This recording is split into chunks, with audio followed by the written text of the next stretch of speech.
Hi, Dr. Pat McGuire here. This is a time of year when a lot of children with sensory issues have meltdowns.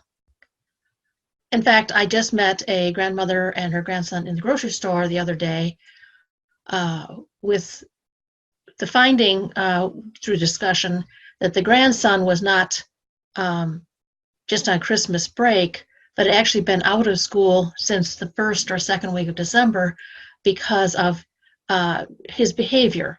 She said he had been diagnosed in the autism spectrum.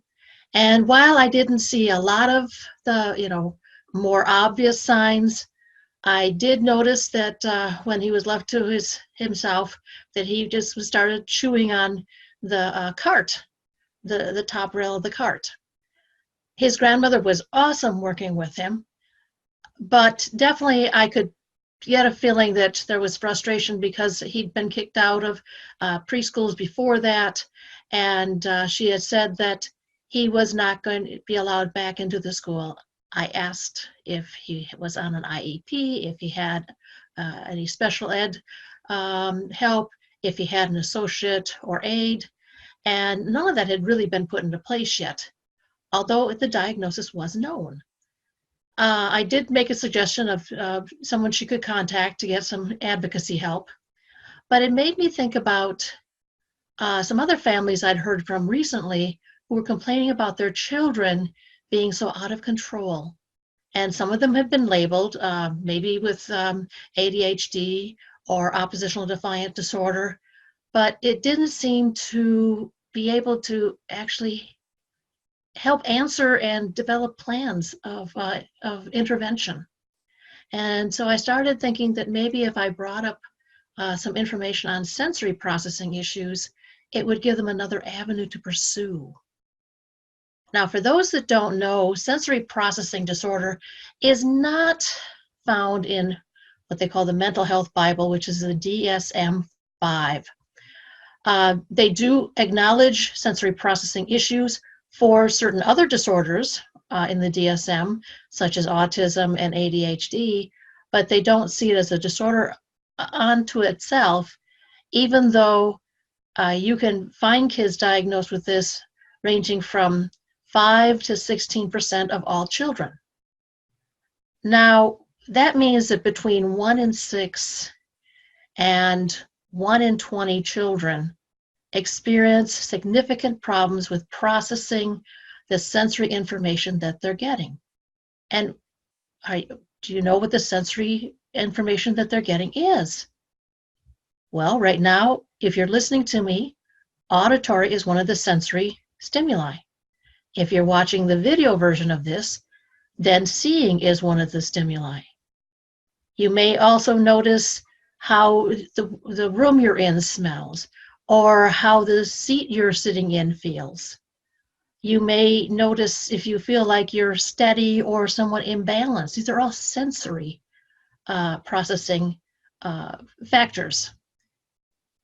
Now, most people don't ask or don't acknowledge the sensory issues that kids are bringing up.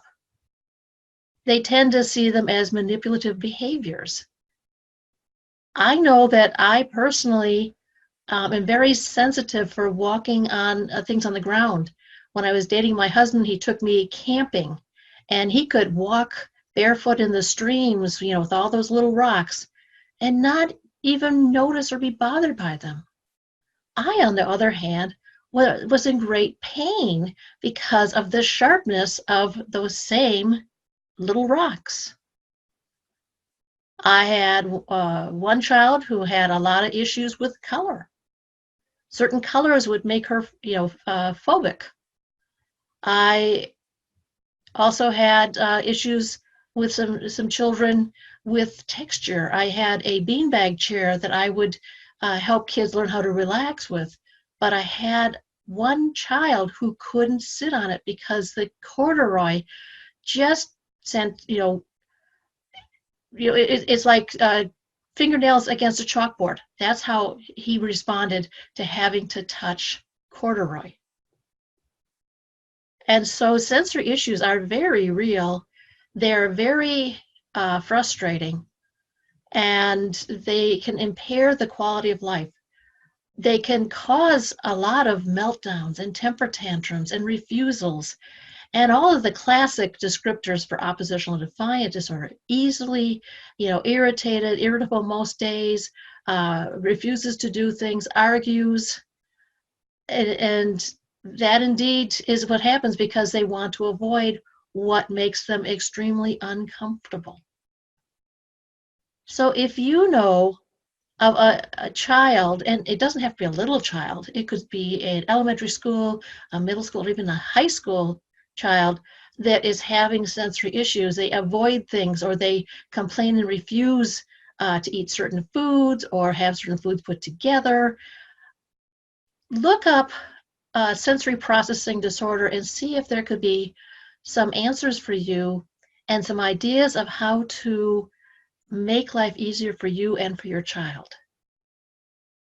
Now, I can't answer all the sensory issues in a short blog, a short podcast, but let's think of one, and that'd be eating. I've had kids that they can eat each ingredient in a sandwich, but they can't eat a sandwich because of it's like a tsunami of sensory input. It's like they have all these tastes and textures coming at once. The taste and texture of the bread, of whatever your condiment you put on, of if it's a sandwich with lettuce on it, the taste and the texture and the smell of the lettuce and the smell of the tomato and the smell of the condiment, be it mustard or mayo or ketchup or whatever. It becomes too much and they get overwhelmed and they just want to run away. So definitely they don't want to eat it. But will they eat the items separately? For some of these kids, they will. But it's just putting them all together at the same time that overwhelms their system and causes a fight or flight reaction. Then that's just one idea of what might cause problems. So my call to action for you for the next week is, as you spend more time with, kids in your life or kids that you work with, notice where they start avoiding things or where they start getting irritable, and take a moment to ask them why. I notice that you're struggling here. I notice that you're trying not to do this. I'd like to understand why. Is it something about how it looks, feels, tastes? Is there anything dealing with sound that's involved with this? Anything with smell? What is causing you to try to not get engaged with this? How can I help you to reach whatever the goal is that I have for you, maybe to eat a meal or to go to the grocery store or whatever, and how can we work on this together? Now, it won't get better overnight. It takes years to help develop enough strategies to tolerate these sensory issues. But the more we give them time and patience and work with them to develop strategies, the better life will become for them and for you. So with that, I wish you a happy holidays week, and I hope that you can get through it with the least amount of stress, knowing that there's going to be a lot of family gatherings, and just take time out with that individual to help them move away from whatever's overwhelming so they can regroup, take their deep breaths, and be able to join in again for short periods of time. Don't expect them to be there for hours or more without lots of breaks. Happy holidays, and I'll talk to you next time.